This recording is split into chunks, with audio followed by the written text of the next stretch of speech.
चलो भाई सुनो, रेसिडेंशियल स्टेटस से आज बात करनी है। कल जो पढ़ा पीआरआई और पीआरओआई, उसी से रिलेटेड क्वेश्चंस है, एक बार रिवीजन कर लेते हैं। मैंने आपको कहा कि फेमा एक्ट क्यों आया। फेमा आया पुराने एक्ट को कंसोलिडेट करने के लिए, अमेंड करने के लिए। पहले फॉरेन एक्सचेंज रेगुलेशन एक्ट चलता था, हम लोग बहुत सारे फॉरेन एक्सचेंज में ट्रांजेक्शन्स करते हैं, इंपोर्ट करने के लिए, एक्सपोर्ट करने के लिए, और इन ट्रांजेक्शन में फॉरेन करेंसी की ज़रूरत होती है। वो फॉरेन करेंसी की ज़रूरत को पूरा करने के लिए, ठीक है, हमारा एक पुख्ता कानून होना जरूरी था, जो फेमा आया, ठीक है। फिर मैंने आप लोगों को बात करी कि इसमें कुछ डेफिनेशंस है जो सेक्शन 2 में दे रखी है। उसमें जो मेन 4-5 डेफिनेशन पड़ी वो रिवाइज कर लेते हैं। ऑथोराइज पर्सन कौन होता है? ऑथोराइज डीलर, मनी चेंजर और ऑफशोर बैंकिंग यूनिट, ये 3 लोग मिलकर क्या कहलाता है? ऑथोराइज। ऑथोराइज पर्सन वो लोग होंगे जो फॉरेन करेंसी में डील कर सकते हैं। ऑथोराइज पर्सन वो लोग हैं जो फॉरेन करेंसी में डील कर सकते हैं, उनका पावर है फॉरेन करेंसी में डील करने की, ठीक है। तो अगर आज मुझे डॉलर की जरूरत है, यूरो की जरूरत है, पाउंड की जरूरत है, तो मैं किसके पास जाऊंगा? ऑथोराइज डीलर के पास। किसके पास जाऊंगा? इसके बाद हम लोगों ने बात करी करंट अकाउंट ट्रांजेक्शन और capital account transaction. Capital account transaction में मैंने आप लोगों को बताया, प्लीज इधर देखो, कि वो ट्रांजेक्शन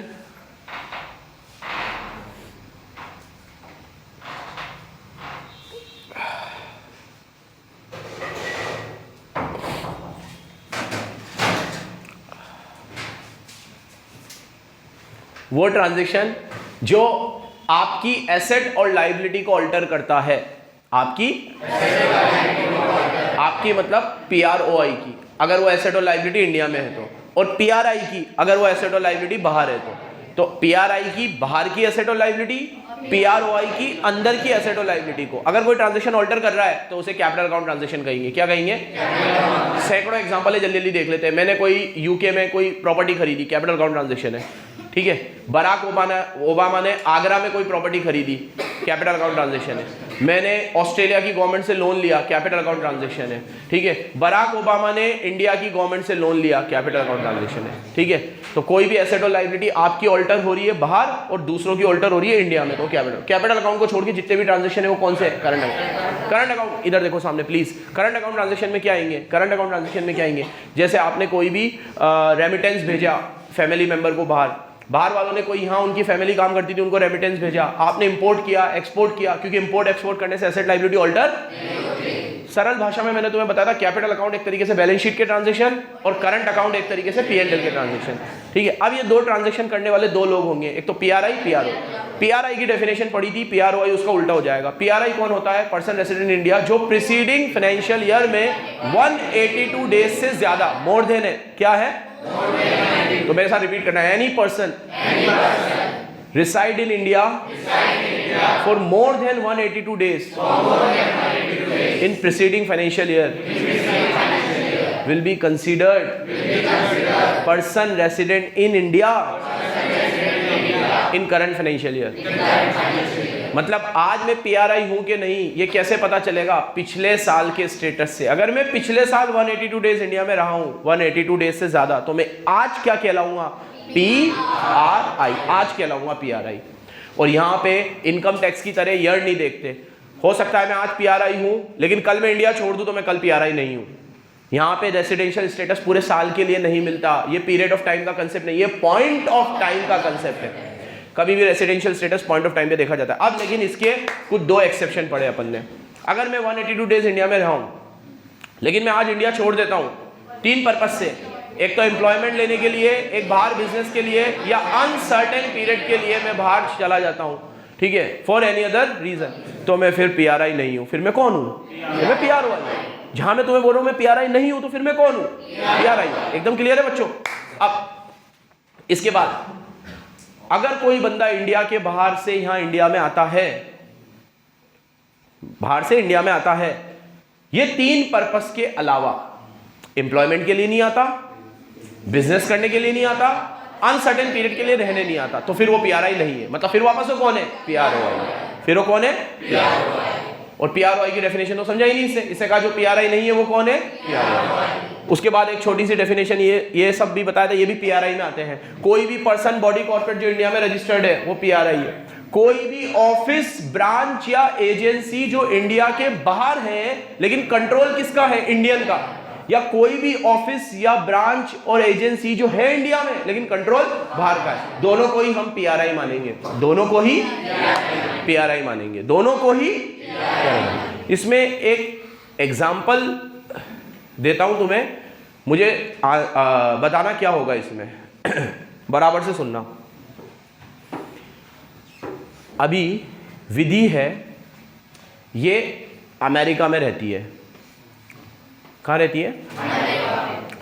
ये इंडिया आई और इसने कोटा में देखा एजुकेशन का बहुत स्कोप है, तो इसने कोटा में एक इंस्टीट्यूट डाला, कोचिंग डाली, और वो कोचिंग का पूरा लेखा जोखा मुझे संभलाया और बोला सर आप इसे चलाओ, और ये वापस अमेरिका चली गई।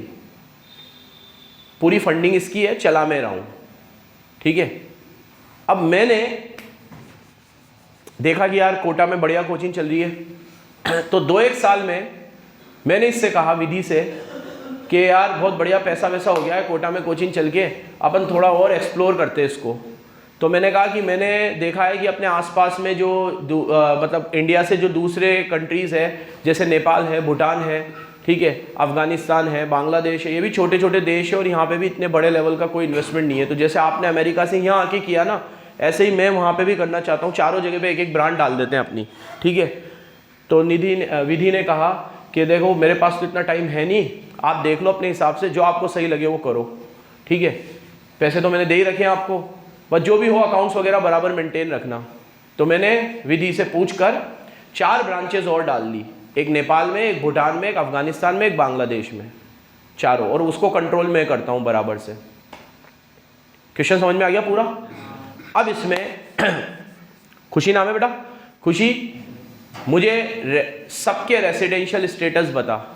What will be residential status of Kota branch, Nepal branch, Bhutan branch, Afghanistan branch and Bangladesh branch?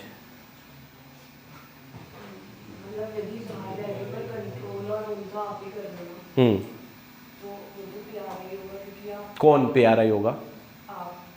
मैं पीआरआई हूँ, मतलब कोटा वाली ब्रांच पीआरआई है। मैं ब्रांच के बारे में पूछ रहा हूँ। 4-5 ब्रांच हो गई हमारी, एक कोटा में और 4 इंडिया के बाहर, और एक निधि को भी ब्रांच ही मान लो निधि भी यूएस में इंस्टीट्यूट ही चलाती है, तो एक यूएसए वाली हो गई। 6 ब्रांच हो गई टोटल। हाँ, वो सब क्या होगी? पीआरओआई होगी, ठीक है। और कोटा वाली पीआरआई होगी, और वो यूएस वाली विधि करिए, कुछ तो वो भी करेगी, वो ऑन विधि करती है वहीं पर यूएसए में, वो भी ओआई होगी। मतलब यूएसए वाली ओआई है और चारों भी ओआई है, और इंडिया वाली कोटा वाली वो पीआरआई है। हाँ युवराज? सर जो कोटा में चल रही है वो पीआरआई है, और जो आप कंट्रोल कर रहे हो 4 बार वो भी पीआरआई है, लेकिन जो बाहर की बार होगी वो पीआरआई है। वेरी गुड, ठीक है, सबका यही था। खुशी देख, वो मुझे कंट्रोल कर रही है, लेकिन मैं तो हूं तो कोटा में ना, तो मैं तो पीआरआई हो गया। विधि वाली तो विधि ही चला रही है, तो वो तो पीआरओआई है, और जो 4 बाकी की उसे कंट्रोल मैं कर रहा हूं। तो क्या बोला गया है कि कोई भी ब्रांच इंडिया के बाहर हो, क्या बोला गया है? कोई भी ब्रांच इंडिया के बाहर हो, लेकिन उसे कंट्रोल कौन कर रहा है? पीआरआई। मैं तो पीआरआई हूं ना, और कंट्रोल मैं कर रहा हूं, तो वो चारों भी क्या कहलाएगी? पीआरआई।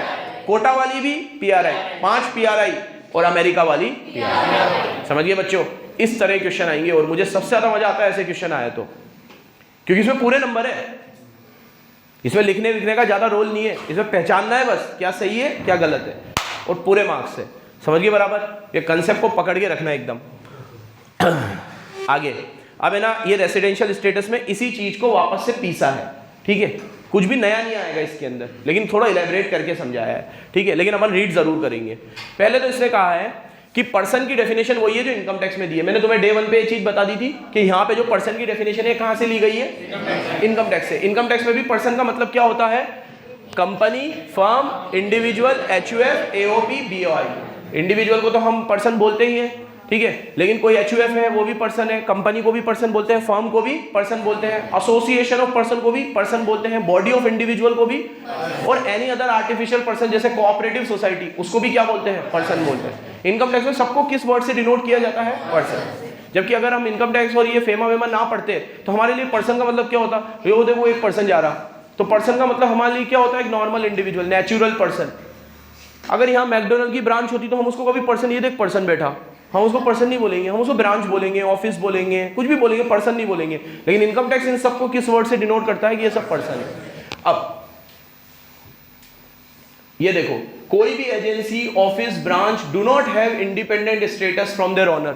अब कोई भी ऑफिस है, ब्रांच है, उनका अपना कोई स्टेटस नहीं होता, जो ओनर का होता है वही उनका होता है। तो ये ऑफिस, ब्रांच, ये सब पर्सन रेसिडेंट इन इंडिया माने गए हैं अगर ये इंडिया में एस्टेब्लिश है तो। भले इसको कंट्रोल आउटसाइड इंडिया से किया जा, लेकिन ये इंडिया में है तो हम इनको इंडियन ही मानेंगे, मतलब PRI ही मानेंगे, ठीक है।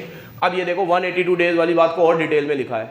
A person who reside in India, जो एक 182 डेज से ज्यादा इंडिया में रहे प्रीसीडिंग ईयर में, तो वो PRI है। But following persons are not resident, लेकिन ये PRI नहीं है अगर ये 182 डेज रहे, भले ये इवन दो भले वो 182 डेज रहे फिर भी वो PRI। कल मैंने क्या बोला था तुम्हें कि एक्सक्लूड उसको किया जाता है जो पहले इंक्लूड हो।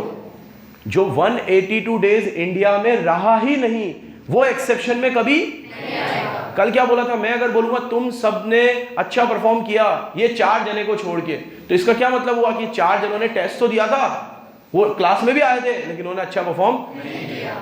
अगर मैं कह रहा हूं कि इन्होंने अच्छा परफॉर्म नहीं किया और वो क्लास में ही नहीं थे तो मैं उनकी थोड़ी बात कर रहा हूँ। तो जिसको मैं PRI से हटाता हूं उनका पहले PRI में होना जरूरी है। तो होगा कौन, जो कम से कम 182 डेज इंडिया में रहेगा। तो क्या बोला है कि following person are not resident even though they may reside in India for more than, तो भले आप 182 डेज इंडिया में रहो फिर भी आप रेसिडेंट नहीं हो। कब नहीं हो, अगर आप इंडिया के बाहर चले गए 3 पर्पस के लिए। कौन से 3 पर्पस के लिए, एम्प्लॉयमेंट, बिजनेस और any other person had would indicate uncertain period के लिए।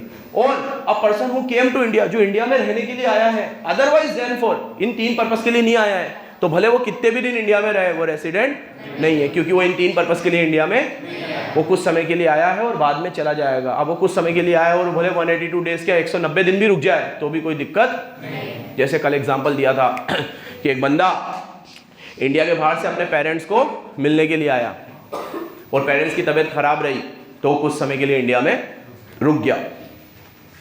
और कुछ समय कितना हो गया, 6 महीने रुक गया, 7 महीने रुक गया, लेकिन वो कभी ना कभी इंडिया से जाएगा। तो वो 3 पर्पस के लिए इंडिया में नहीं आया है, तो भले वो 182 डेज इंडिया में रहे फिर भी वो इंडिया का PRI, क्योंकि वो इन 3 पर्पस के लिए इंडिया में नहीं आया। समझ गए मेरे बच्चों। चलो अब ये फिर रिपीट करा, इसको तो बिल्कुल ही काट दो क्योंकि इसमें तो वर्ड टू वर्ड वही लिखा हुआ है जो ऊपर पढ़ाया। कोई भी ऑफिस ब्रांच जो कौन कंट्रोल करता है, PRI। कोई भी ऑफिस ब्रांच जो आउटसाइड इंडिया है कौन कंट्रोल करता है, PRI। काट दो इसको, पूरा काट दो। अब ये फ्लो चार्ट कितना शानदार बनाया इन लोगों ने।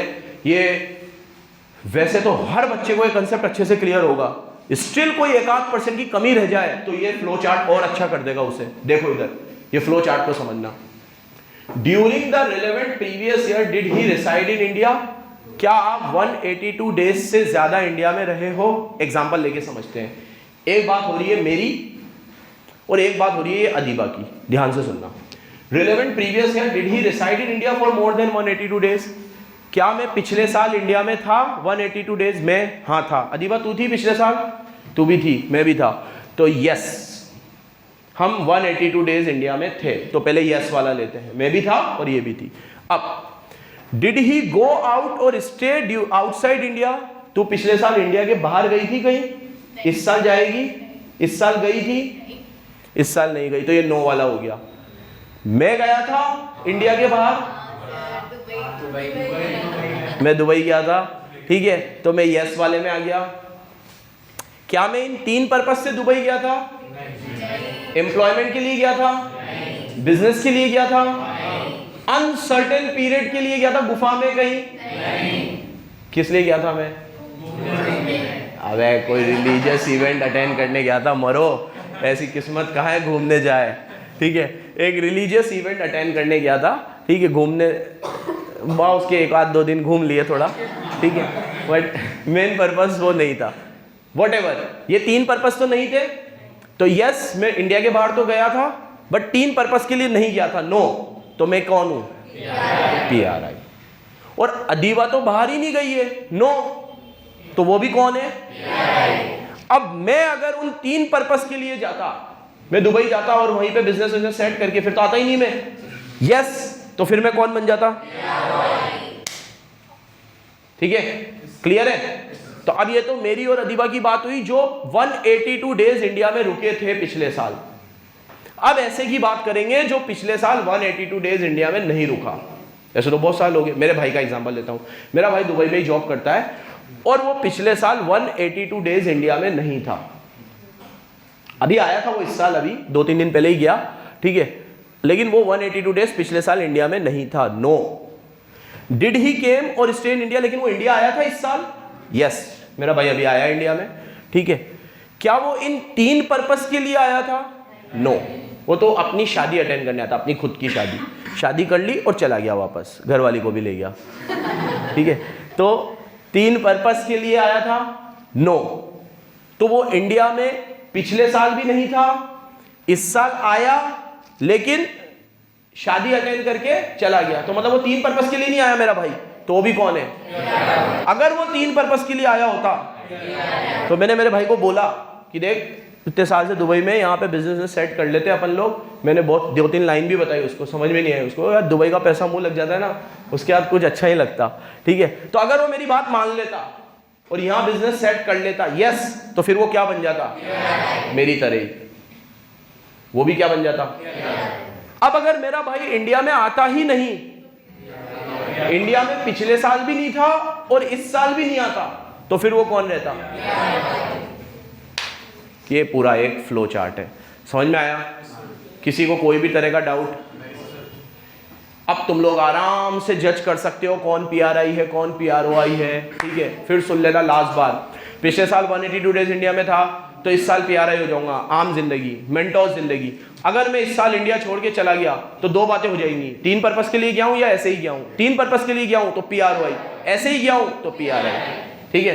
तो मेरा एग्जाम्पल, मैं पिछले साल 182 डेज इंडिया में था, ठीक है, लेकिन मैं इंडिया छोड़ के गया, हाँ, लेकिन 3 पर्पस के लिए नहीं गया, तो अभी मैं कौन हूँ? PRI। अगर 3 पर्पस के लिए चला जाता तो क्या बन जाता? PROI। साइड में हटा दो। उसके बाद बात करी किसकी? अदीबा की। ये पिछले साल 182 डेज इंडिया में थी, हाँ, इस साल इंडिया छोड़ा नहीं, छोड़ा ही नहीं है, तो यह कौन है? PRI। ये भी PRI, मैं भी PRI। अब बात करते हैं मेरे भाई की। मेरा भाई पिछले साल 182 डेज इंडिया में था, नहीं था। क्या वो इस साल इंडिया में आया? आया। 3 पर्पस के लिए आया? नहीं आया, तो PROI। 3 पर्पस के लिए आता तो फिर 182 डेज देखने की जरूरत, क्योंकि वो इंडिया में आ ही गया। अब मेरा भाई आज इंडिया में आ जाता, आया वो, और उसको यहाँ इंडिया में बिजनेस समझ में आ जाता और वो यहाँ रुक जाता, तो वो आज से ही क्या बन जाता? भले वो पिछले साल 182 डेज इंडिया में, तो उसके ऊपर 182 वाली कंडीशन नहीं लगेगी। अगर वो आज बिजनेस करने के लिए इंडिया में आ गया, वो आज से ही क्या बन जाएगा? PRI। हाँ, इससे डीप में नहीं समझा सकता। समझ में आ गया सबको? क्लियर है? आगे आते हैं। ये तो अति कर रहा है अब इसको ये फिर और समझाएगा, ठीक है, ठीक है। बेवकूफ़ समझता है मैं, ठीक है। इसे डेफिनेशन में लिख दिया, डिटेल में लिख दिया, फ्लो चार्ट बना दिया, फिर अब ये पता ही क्या है, फर्स्ट लिम्ब, सेकंड लिम्ब तुम्हारी ऐसी तैसी, ठीक है। ये बोल रहा है पहले तो 182 डेज वाली कंडीशन में देखो, वो पूरी हो जाती है तो ये देखो कि वो इंडिया में रहा कि नहीं रहा, ठीक है। तो वो फ्लो चार्ट में जो चीज़ लिखी थी वो सब यहाँ पे भी लिखी हुई है। तो इसको काट के अपन सीधे आप एग्जाम्पल पे चलेंगे। फर्स्ट लिम्ब, सेकंड लिम्ब में ये बताया है कि वो इंडिया छोड़ के गया कि नहीं गया। थर्ड लिम्ब में ये बताया कि वो इंडिया में आया कि नहीं आया। ये सब कर दिया, इससे बता दिया, फिर भी ये डिटेल में और बता रहा है, ठीक है। तो अब अपन इसके कुछ एग्जांपल्स पढ़ते हैं और ये चीज टिक कर लो तुम लोग। हाँ, पहले एक एग्जांपल पढ़ते हैं। ये रहा एक एग्जांपल, तुम लोग बताना। ये तो वही पेरेंट्स वाला एग्जांपल है। If a person came to India on 1 June, एक बंदा 1 जून को इंडिया में आया है फॉर विजिटिंग हिज पेरेंट्स, अपने परिवार को मिलने। His parents fall sick and he stayed till 31 मार्च। जून को आया था लेकिन 31 मार्च तक वो इंडिया में ही रुक गया। However, it is certain that he will leave India, लेकिन ये सर्टेन है कि वो इंडिया छोड़ देगा in next 6 months when his parents recover, जब उनके पेरेंट्स सही हो जाएंगे। आया वो जून में था, अभी मार्च तक भी वो इंडिया में ही है और अभी वो 6 महीने और इंडिया में रहेगा, लेकिन वो रहेगा सिर्फ जब तक, तब तक उसके पेरेंट्स ठीक नहीं हो जाते। उसके बाद वो इंडिया छोड़ के वापस so his stay in India neither, वो तो ना तो एम्प्लॉयमेंट के लिए आया है, आंसर शुरू हो गया, अब आंसर शुरू हो गया, ना तो एम्प्लॉयमेंट के लिए आया है, ना बिजनेस के लिए, और ना, तो 21-22 में वो अभी भी नॉन रेसिडेंट ही माना, तो he is of course PROI। वो कौन है? क्योंकि वो यहां पे रहने के लिए, इवन दो वो 182 डेज इंडिया में है, तो PROI जब यहां आता है ना, PROI जब यहां आता है ना, PROI जब यहां आता है ना, तो 182 डेज से कोई मतलब ही नहीं है। वो भले यहाँ 182 डेज रहे तो भी वो रेसिडेंट नहीं है, और भले वो एक दिन रहे फिर भी वो रेसिडेंट है। जैसे मेरा भाई कल इंडिया से आया, कल इंडिया आया, और आज उसने डिसाइड कर लिया भाई जो भी हो अब तो बिजनेस इंडिया में ही करना है, तो आज से ही वो क्या हो जाएगा, 182 डेज देखना। और मेरा भाई आज इंडिया में आया और 2 साल तक इंडिया में रुका हुआ है, लेकिन वो यहाँ रुकने नहीं आया, वो 2 साल अपने किसी काम से आया, मतलब वही पेरेंट्स के लिए आया, इसके लिए आया है, तो फिर भी वो PRI।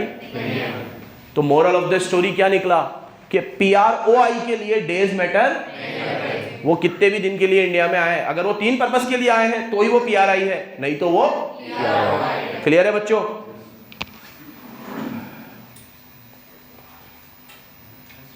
इसमें बोला है अगर वो 1 जून को आता है एम्प्लॉयमेंट बिजनेस वगैरह के लिए, तो वो 1 जून से ही क्या बन जाता, लिखी हुई बात, ये टिक कर लो, अभी तो बुक है ही नहीं, क्या टिक करोगे तुम लोग, ठीक है, सुनते रहो अभी तो। फिर इसमें ये वाली बात भी टिक कर लेना, बुक आए तो, residential status is not for year, बता दिया मैंने। यहाँ पे इनकम टैक्स की तरह साल भर का सिस्टम, यहाँ पे उस पॉइंट ऑफ टाइम पे देखा जाता है जब वो PRI है कि यहाँ साल वाल से कोई मतलब अगर एक बार आपको PRI का स्टेटस आज मिल गया तो वो साल भर रहेगा ये जरूरी, और वो साल भर PROI रहेगा ये भी जरूरी।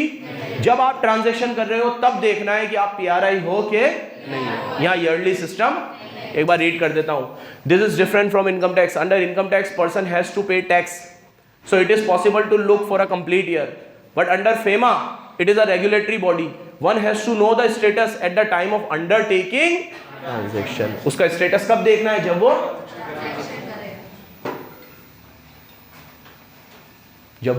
ट्रांजेक्शन करेगा। समझ गए? चलो एक एग्जांपल और पूछते हैं आप लोगों से। क्या नाम बेटा? यश नाम है ना, बताना। मिस्टर एक्स आउटसाइड इंडिया से इंडिया आए 1 जून को। 1 जून को आए वो अपने माँ बाप का इलाज कराने। मिस्टर एक्स 1 जून को वो RBI के पास गए और उनके पास बहुत सारे डॉलर पड़े थे, तो उन्होंने डॉलर को एक्सचेंज करवाया RBI से और यहाँ अपनी मम्मी पापा का इलाज कराया। 1 सितंबर को उन्होंने ये सोचा कि यहीं पे बिजनेस सेट कर लेते हैं, और उन्होंने प्लानिंग प्लॉटिंग शुरू कर दी और 1 सितंबर को उन्होंने बिजनेस डाल लिया। 10 सितंबर को बिजनेस डाल लिया। 1 मार्च को उनको ये लगा कि दुबई से अच्छा कुछ भी नहीं है, यहाँ बिजनेस चलेगा नहीं, तो वो 1 मार्च को वाइंड अप करके वापस चले गए। What will be the residential status of Mr. X on 1st June, 1st September, 10th September and 1st March? Question सबको समझ में आ गया? बोलो शुरू से बता। 1st जून, 1st सितंबर, 10th सितंबर और 1st मार्च। 1 मिनट बेटा।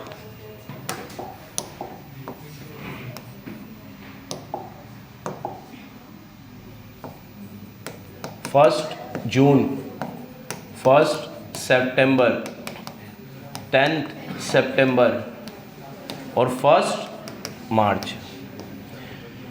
1 जून को वो इंडिया आए थे अपने माँ बाप से मिलने, इलाज करवाया। 1 सितंबर उन्होंने मन बना लिया मैं इंडिया में ही बिजनेस करूंगा। 10 सितंबर को उनकी दुकान का इनॉग्रेशन हो गया, खूब डॉलर ही डॉलर थे।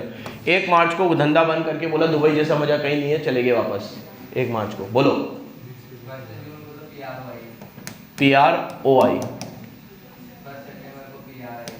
यहाँ PRI। 10 सितंबर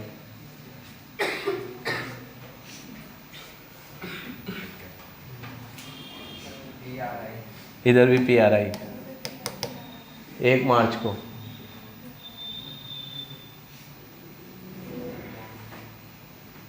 ये नहीं पता, तो बता दीपक। PROI 1 मार्च को जा रहा है ना? हाँ जा रहा है बेटा। और बाकी ये 3 सही है, 3 भी सही है। इससे कितने बच्चे एग्री करते हैं? सारे एग्री करते हैं युवराज को छोड़ के। तू नहीं करता? 1 सितंबर को उसका मतलब बिजनेस स्टार्ट क्यों नहीं हुआ था, तो तब भी वो PROI PROI है। होना तब भी वो PROI है।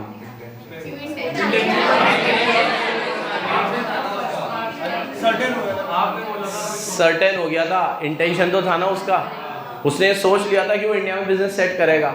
अब वो बिजनेस 10 तारीख को डले कि 20 तारीख को डले, इंटेंशन देखना है। अगर उस दिन आप एम्प्लॉयमेंट के लिए आ गए इंडिया में और आपने सोच लिया अब आप बिजनेस सेट करोगे यहीं पर, तो आपको PRI ही माना। और तू बेटा 10 में इतना क्यों रुक गया? जब वो 1 को PRI है तो 10 को भी PRI ही रहेगा, ठीक है? क्योंकि यहाँ पे कुछ चेंज थोड़ी ना हुआ है।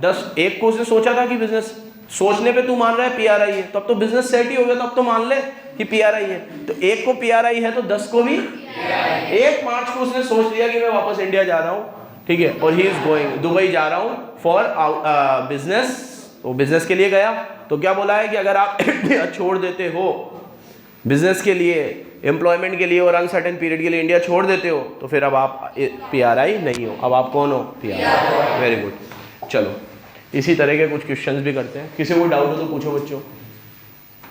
कोई डाउट नहीं है? चलो एक बात बोली गई है फिर वापस रिपीट करके कि ये कंडीशन सिर्फ इंडिविजुअल्स पे लगती है। It will not apply to HUF, AOP, BOI, क्योंकि इनका कोई पर्सन तो है नहीं, ये थोड़ी इंडिया छोड़ के जाएंगे फिर आएंगे सोचेंगे मैं एम्प्लॉयमेंट के लिए आऊँ, बिजनेस के लिए आऊँ। ये तो आर्टिफिशियल पर्सन है, तो इनको तो एक बार स्टेटस जो मिल गया वो मिल गया। जैसे यहाँ मैंने कंपनी खोल ली, एक बार मैं कंपनीज एक्ट में रजिस्टर्ड हो गया, मैं PRI हूँ। एक बार मैंने पार्टनरशिप डीड बना ली, मैं PRI हूँ। एक बार मैंने एसोसिएशन ऑफ पर्सन इंडिया में खोल ली, मैं PRI। उनको तो जो स्टेटस मिल जाता है मिल जाता है। अब वो स्टेटस कब छिनेगा? जब ये इंडिया से वाइंड अप करके वापस जाएंगे, तो इनका स्टेटस बार बार चेंज। और सेम ऐसे ही एजेंसी और ब्रांच का है। एजेंसी और ब्रांच एक बार आपने इंडिया में खोल ली तो बाहर कोई भी उसे कंट्रोल करे वो इंडिया की ही मानी, और आपने भी कोई एजेंसी बाहर खोल ली तो वो इंडिया की ही मानी, क्योंकि आप इंडिया के हो। अब आप वो एजेंसी को रन करने के लिए बाहर ही चले गए तो फिर आप भी PROI, एजेंसी भी PROI, अब फिर कोई मतलब नहीं। समझिए बराबर? पागल हो चुका है ये, चौथी बार लिख रहा है ये, ठीक है। Actually he is telling you के आंसर कैसे अटेम्प्ट किए जाते हैं लॉ में, ठीक है। ये देखो चौथी बार लिख रहा है ये एक ही चीज को, एजेंसी ब्रांच तुम्हारी एस्टेस आउटसाइड इंडिया है, लेकिन कंट्रोल कौन कर रहा है? PRI, तो वो इंडिया का PRI माना जाएगा। पागल का बच्चा बक। चलो अब इलस्ट्रेशन नंबर 1 से थोड़ा एग्जाम्पल पढ़ते हैं, आंसर मत पढ़ना, ठीक है। मम्मी का समय तुमने अगर आंसर देखा है तो हमारी ऐसी तैसी। X resided in India during financial year, वो 19-20 में लेस देन 182 डेज भारत में रहा। कौन? X 182 डेज से कम भारत में रहा। कौन? हमारा X। अब he had came to India, अब वो 1 अप्रैल को इंडिया में आया फॉर कैरिंग ऑन बिजनेस। 1 अप्रैल को इंडिया में आया बिजनेस करने के लिए। He intend to leave the business, और 30 अप्रैल को ये बिजनेस को छोड़ के चला गया। 1 अप्रैल 20 में आया था और 30 अप्रैल 21 में 1 साल बाद चला गया, और 30 जून को बिल्कुल ही चला गया। मतलब 30 अप्रैल को तो 30 अप्रैल को उसने इंटेंड किया कि जाऊंगा, और 30 जून को तो डिटरमाइन हिज रेसिडेंस, उसका रेसिडेंशियल स्टेटस बताना है आपको 20-21 में और 21-22 में। समझ गए क्वेश्चन? अब जिससे पूछो जवाब देना। हाँ भाई वैशाली बोलो बेटा, पहले बताओ उसका स्टेटस 20-21 को।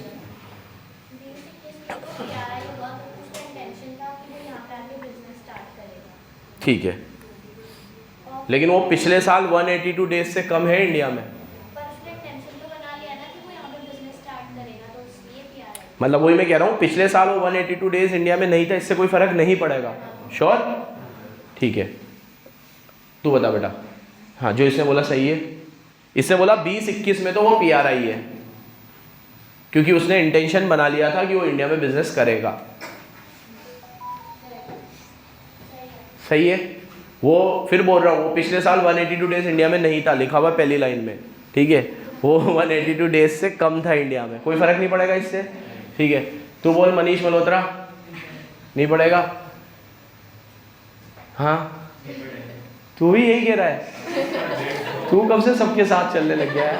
Have some different answer. तो सर वो तो ऑब्वियस है ना, बट उसका इंटेंशन तो था ही बिजनेस कैरी ऑन करने का, तो उससे फर्क ही नहीं पड़ेगा 182 डेज रहा या नहीं, ठीक है।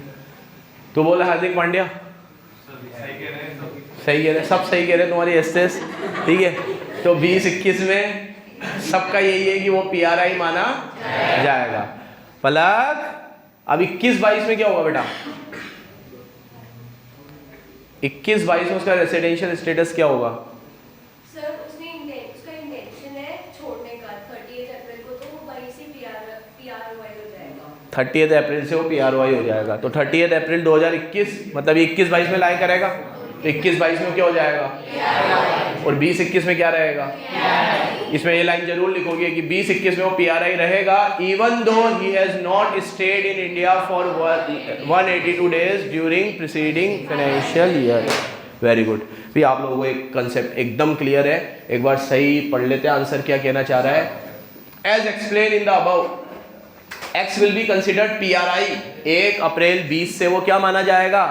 PRI, ठीक है, क्योंकि वो 21-22 में, ठीक है, वो इंडिया का रेसिडेंट माना जाएगा क्योंकि वो बिजनेस करने के लिए आया था। But if he leave the India, अगर वो इंडिया छोड़ के चला जाता है फॉर एम्प्लॉयमेंट और फॉर टेकिंग बिजनेस और फलाना ढिमकड़ा, तो he would be considered, he would not be considered, not आएगा ना यार, क्या हो गया इसको? क्या बेटा? नहीं था ना, बोला ना उसने, नहीं बोला क्या? बिजनेस को लीव करने का बोला था, बिजनेस को छोड़ने का बोला था।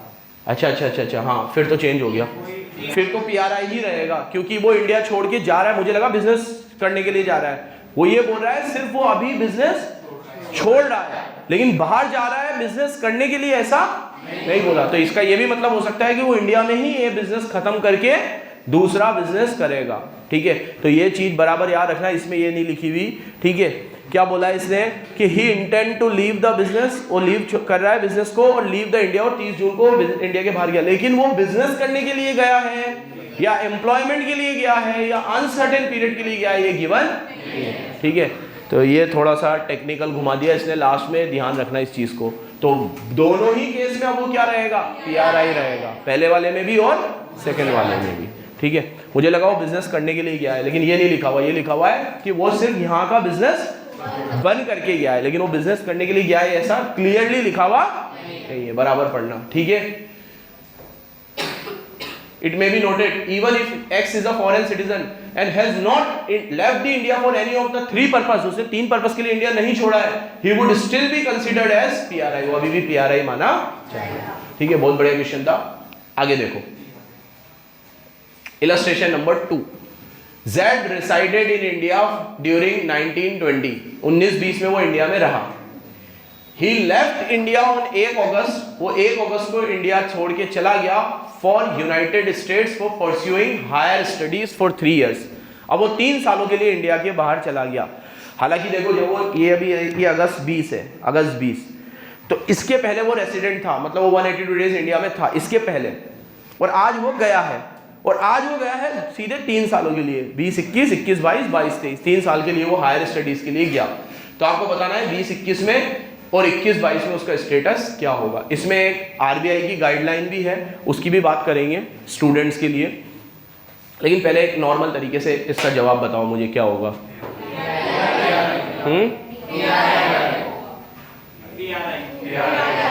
दोनों सालों में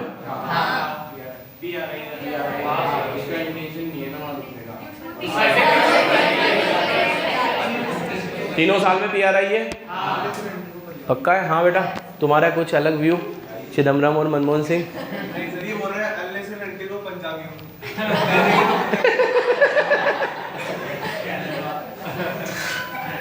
बिल्कुल सही बोला, लेकिन ये US गया है, कनाडा थोड़ी गया है।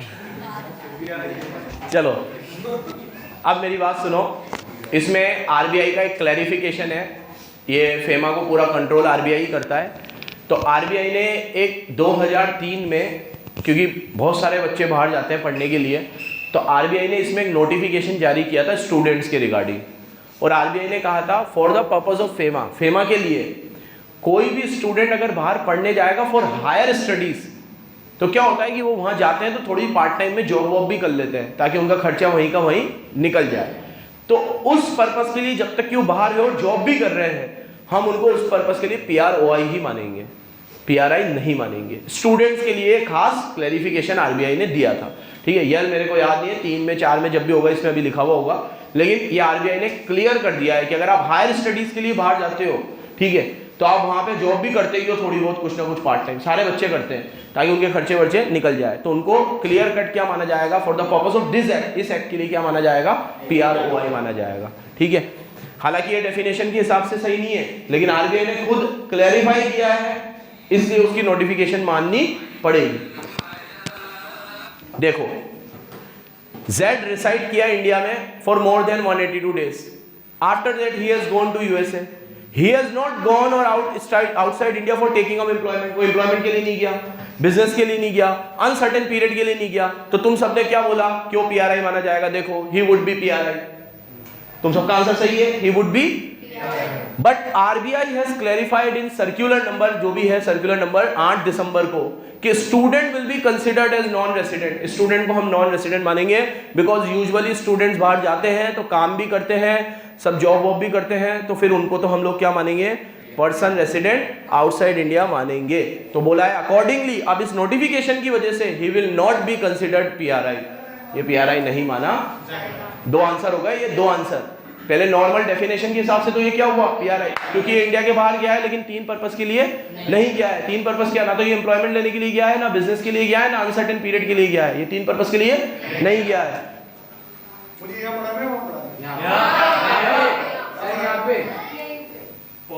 वो PRI नहीं, वो PRI माना जाएगा for the purpose of this act. लेकिन आरबीआई के सर्कुलर क्या कहता है कि भैया स्टूडेंट्स को तो हम हमेशा क्या मानेंगे, नॉन रेसिडेंट, ठीक है। तो उस वजह से क्या हो गया, नॉन रेसिडेंट। लेकिन एक बात सुनो, इसमें ना बराबर से सुनना, ये सर्कुलर भी आधा लिखा हुआ है यहाँ पे। इसने बोला नहीं है कि ये बाहर कोई जॉब वॉब करता है, ये है। आरबीआई ने तो उन बच्चों के लिए कहा था भाई जो जॉब वॉब करते हैं, और आरबीआई ने याद है किस इंटेंशन से कहा था कि ये PRI है, नहीं है, क्योंकि PROI को हमने इस एक्ट में ज्यादा लिवरेज दिया है। अगर मैं PRI हूं ना तो मेरे को कितना फॉरेन एक्सचेंज निकालना है उस पर लिमिट है, लेकिन अगर आपने मुझे PROI कह दिया ना, मैं रेसिडेंट ही नहीं हूं, तो कोई लिमिट नहीं है। फिर मैं अच्छा डॉलर निकाल सकता हूं, मैं वहां पे कमा के डॉलर यहाँ भेज सकता हूं, उन पैसों पे टैक्स भी नहीं लगेगा। तो आपका फायदा होगा अगर आपको PROI माना जाएगा। तो उस फायदे की वजह से आपको बेनिफिट देने के लिए आरबीआई ने सर्कुलर दिया था। तो इसमें आपका नुकसान नहीं है, फायदा है। लेकिन फिर बोल रहा हूं, ये अधूरी बात लिखी हुई है यहाँ पे। ये तो जितना तुम्हारे कोर्स में है, एक्ट ही तुम्हें तो 4 है। तुम्हें पता है मैं इस एक्ट में अब तुम्हें कितनी चीजें और बताऊंगा, सिर्फ 4 सेक्शन।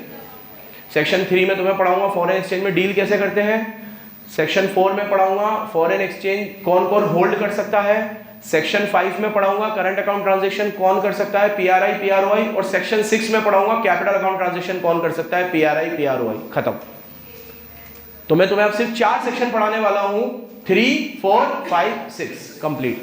तो ये एक्ट तुम्हें पूरा एप्लीकेबल नहीं है। तो तुम्हारे कोर्स के हिसाब से अभी ये अधूरी बात लिखी हुई है। फिर बोल रहा हूं, इस सर्कुलर में बहुत सारी बातें थी जो आरबीआई ने कही थी, लेकिन वो अभी यहाँ पे लिखी हुई नहीं है। तो डेफिनेशन के हिसाब से तो ये कौन है, PRI। लेकिन आरबीआई के सर्कुलर की वजह से ये कौन है, PROI। लेकिन वो सर्कुलर भी अधूरा है, उसमें और भी बातें आरबीआई ने कही थी। समझिए बराबर। अगला देखो,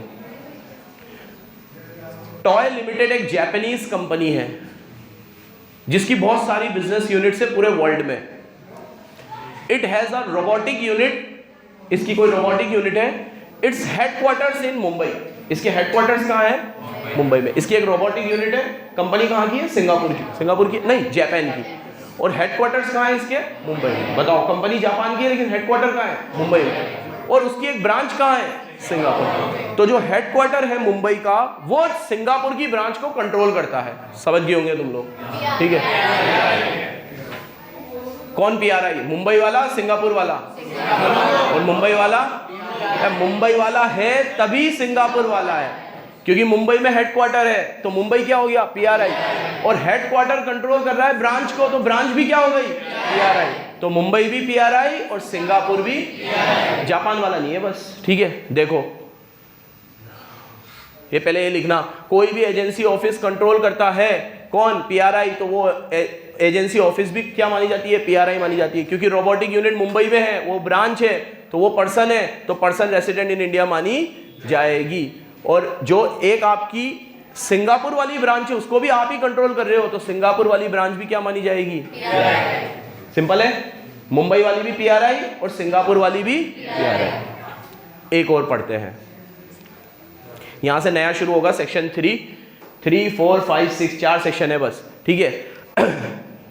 लास्ट है, ध्यान से सुनना। इलस्ट्रेशन नंबर 4, आलिया है जो एक एयर होस्टेस है ब्रिटिश एयरवेज में। She fly for 12 days in a month and take a break of 18 days. Wow, Alia is so lucky. सारी आलिया लकी होती है यार। आलिया एक महीने में सिर्फ 12 दिन काम करती है और 18 दिन आराम करती है। 12 दिन काम, 18 दिन। अब आलिया को बोला गया कि तुम्हारा जो ब्रेक आए उसमें तुम मुंबई में रुक जाया करो। मुंबई में सिक्योरिटी रीजन से, बताओ सिक्योरिटी रीजन से इसको मुंबई में रुकवा रहे हैं, ठीक है। अब during the financial year accumulate वो 182 डेज इंडिया में रही, ठीक है, बस हो गया खत्म, बस 182 हो गया। 18 दिन हर महीने रुकती है ना, तो इस महीने 18 दिन, फिर 18 दिन, फिर 18 दिन, तो जोड़ेंगे तो 182 डेज वो इंडिया में रुक गई। तो आलिया का रेसिडेंशियल स्टेटस क्या होगा? आलिया काम कहाँ करती है? ब्रिटिश एयरवेज में। एयरवेज कहाँ की है? ब्रिटिश की। और 12 दिन वो प्लेन में घूमती है, 18 दिन वो आराम करती है। लेकिन आराम के लिए उसकी जगह कहाँ बना रखी है? और 18 दिन करके उसके कितने हो जाते हैं? ये बहुत बढ़िया क्वेश्चन लगा मुझे, आंसर मत देखना। हाँ हाँ खुशी, ओआई पीआरआई वाले हैंड रेस करो। 1 2 3 4 5 6 जने पीआरआई वाले। क्यों भाई पलाश मल्होत्रा?